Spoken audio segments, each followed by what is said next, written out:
Thank you so much for tuning in. So this will be my second video for the day, and this video is being made specifically for Jaanz, who has left a comment for me asking whether or not she should pursue a let's say normal life, so pursuing a career and living in the status quo Maya matrix, or pursuing a spiritual path the same way that I have. So Jaanz, I wanted to share with you, I think I left you a comment, but I thought I would share even just a very quick video for you, expressing and explaining how much I am grateful to myself for taking the jump, as scary as it was, into pursuing this path of seeking. See, I was living in Melbourne, Australia, I had a 9-to-5 job. It wasn't actually 9 to 5, but I was working in transport and logistics, so I was planning a whole fleet of trucks. I was earning good money. I was successful in my job. I had very good friendships. I was living in my own place, had my own furniture. It was the epitome of a free life. But I was never satisfied. I was never feeling fulfilled. I found that I would seek something external to me to find some kind of a fulfillment. There was some kind of a hole inside of me. I can't explain it any other way other than some kind of a feeling of lack or unfulfillment. So I would go out partying, trying to find it in that weekend. Sure, excitement would be there until the weekend is finished and then I'm back home again. And then I'm looking for the next pair of shoes to buy, the next makeup, the next video games, the next peak in the relationship, how we can make the relationship better. Always, always, always seeking for something outside of me to fulfill me. And once I had this spiritual calling, which I'm understanding now that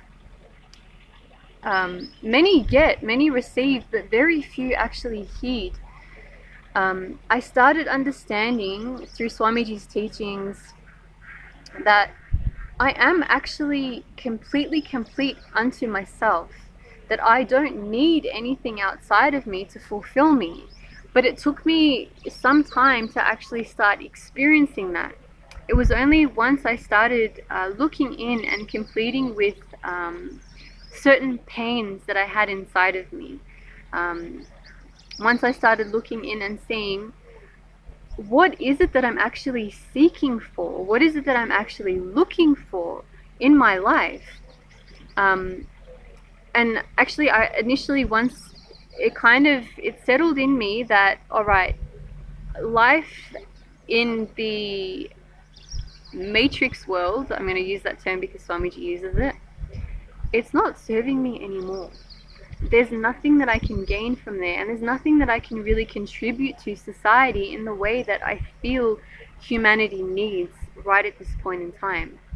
So initially that thought kind of scared me. I was like, wait, what does that mean? I'm going off the grid, what are my friends and my family going to think? And of course they were kind of trying to convince me that, no, come on, you should be getting married and you should be buying a house. You're not going to have happiness in India. What are you going to find there? And this only added to my confusion.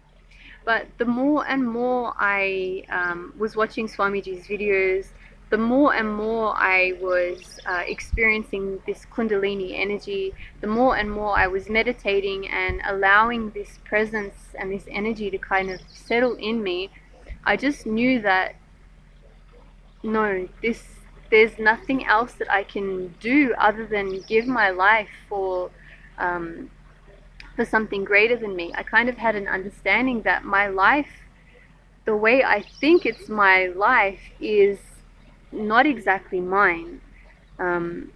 It's actually, I've been born for something much greater, and that path actually starts with my enlightenment.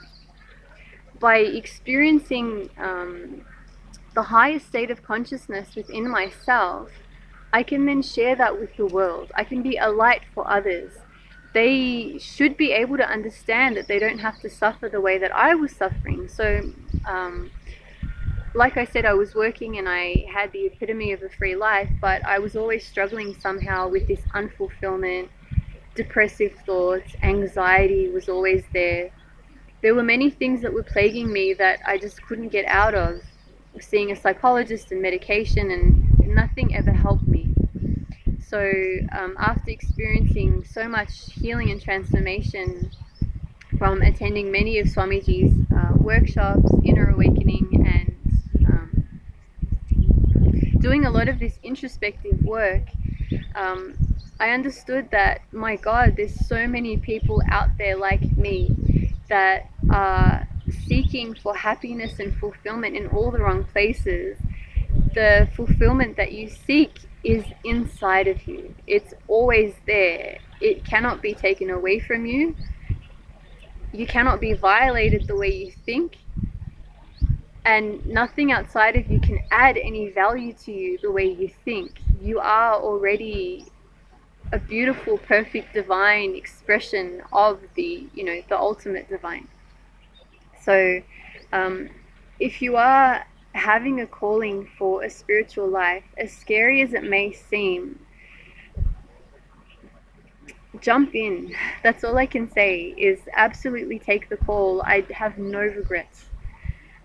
I sold everything of mine. I made sure that there was nothing that would tie me still back in Australia that I could go back to. I made sure that everything was cut off, that I took the jump completely and sincerely. I had the courage and I had the guts, and I just knew that life will support me. This love and this feeling that I developed towards existence, that see, that feeling of separateness that I would always feel even when I was with my friends and even when I was in a relationship, that started dissipating the moment I started really following a lot of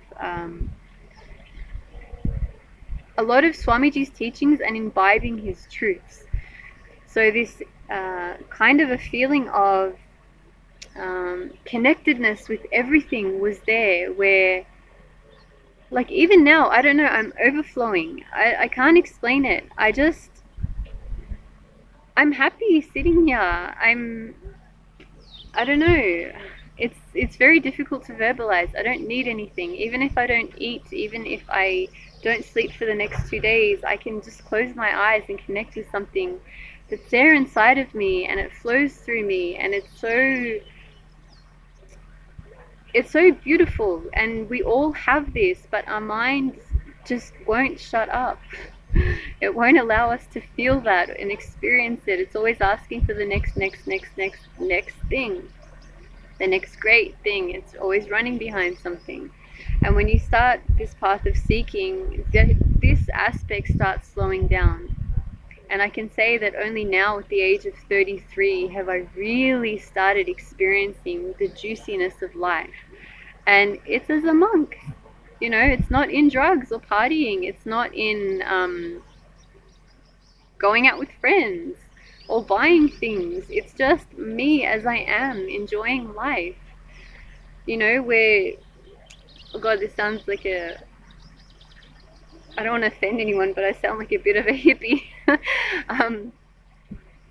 I don't know, it's something that you should definitely take heed to. It's something that you should definitely jump into, and you'll find fulfillment. Whatever it is that you're seeking for in your career, you can have it as a monk. There's nothing saying that you can't take up projects and you can't be amazing at doing many things.